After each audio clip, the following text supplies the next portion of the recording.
Hi, so I'll show you guys how to install the braided ponytail wig. It has to comb, so I'm just going to put my hair, just braid it and tie it down.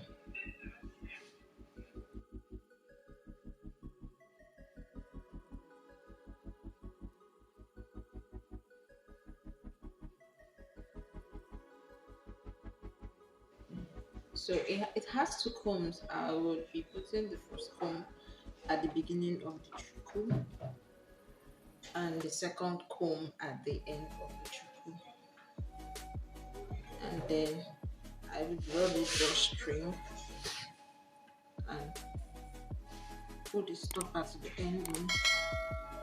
Then I roll it upwards. Then I use like 3 strands to like cover up the elastic band.